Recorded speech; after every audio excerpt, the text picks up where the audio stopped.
In today's video, I'll be going over some of the most underrated guns in Valorant right now. I'll give some credit to the game for having some great gun diversity overall, but I definitely think that there are some guns in the game that could use a little more love. This video is to help highlight these guns and to find the hidden gems that you can bust out in your own games to get that competitive edge. Before I get into things, just a quick reminder that if you enjoyed this video, to get subscribed.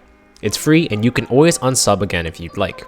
Only 4% of you guys are currently subbed, so currently getting that number up will help me a ton. Just to preface, the guns I've listed here are of course going to be my own opinion, so if you have your own ideas on why a gun may or may not be worthy of going into this list, feel free to let me know. The first of the three guns that I think are severely underutilized in the game right now is the Frenzy.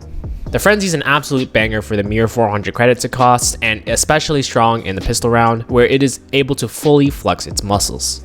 It sits as the only fully automatic pistol in the game, and although its firing experience can be a little bit scuffed at times, the power that it brings to the table is inevitable.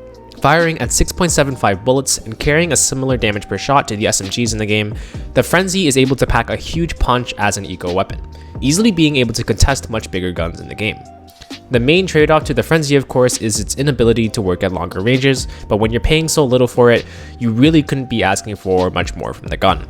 The gun features a simple enough spray pattern, allowing the player to essentially connect all of the shots that matter, and the best of players of the gun will be able to both utilize closer engagements to help connect more headshots with the gun.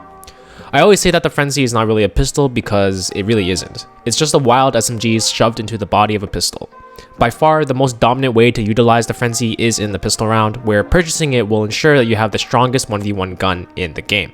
A consistent buy that some players have opted for as well in pistol with the gun is to go straight up Frenzy and armor, which means that you have very little utility to offer in the round, but you compensate for it by just having raw damage. Although some agents would greatly benefit from having their utility, death is the strongest utility you could have, so mowing down your enemies with a surprising amount of damage provided by this is not a bad idea by any means. The next gun on the list is one that has been getting the attention of some more established players in both solo queue and the professional scene as well, and that is the Stinger.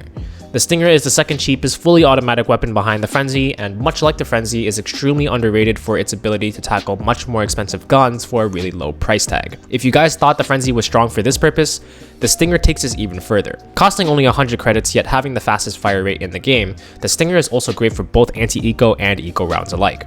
Although the spray is pretty bad and its range leaves much to be desired, when you do work within its usable range, the gun is absolutely disgusting. The usable range is indeed short, but it's longer than what the Frenzy has to work with, and it will even be able to outtrade assault rifles when it succeeds. The main limiting factor is its 20 bullet magazine, meaning that you can only really trade with one or maybe two people at most with the gun in most situations. But this is exactly what you're looking for when you play this gun anyways, so there is no issue with something like that. Being able to take the one trade you need, then taking an enemy Vandal or Phantom to use it for yourself heavily mitigates the potential issues that come with the Stinger, and just by getting 1 or 2 kills, you've already done your job. The strength of the Stinger is in that ability to get that single kill, and that's more than enough for it to be a great yet underutilized gun. The last gun that I haven't seen enough presence of in the current meta is of course the Guardian. The gun's really had a glow up over the last few months, dropping its price tag from 2,700 to 2,400 while still providing a lot of what was great about it before. The main thing that draws me over to a gun like the Guardian is the fact that it can consistently contest with basically any gun in the game, and the main limiting factor to how good the gun can be is actually your aim. With the highest first shot accuracy out of any rifle and a longer range ADS mode, the gun rewards heavy precision and timed shots. Being able to cost so little yet be able to contest with basically any gun in the game at any range in the game means that the Guardian is one of the most flexible guns in the lineup. I am honestly still surprised that basically no one uses this gun right now because it's actually insane for solo queue. The environment that solo queue promotes is being able to climb by being the better player, and I think that the Guardian is one of the best candidates to promote this playstyle. Winning engagements against a normal rifler means that you can immediately upgrade to whichever rifle that person had and profit 500 credits, and if you happen to live that round, this will translate into a subtle yet strong lead for you as time passes. I'm not saying that the Guardian has to be a must-pick rifle and should be the most dominant gun in the meta, but the gun undoubtedly has not received enough love for what it is. These three guns are by far some of the biggest underdogs in the current inventory of guns that Valorant has, and you'd be quite surprised as to how capable they actually are and what you can do with them in your own games. If you have your own suggestions for a gun to add to this list, or if you have any other thoughts, feel free to leave a comment down below.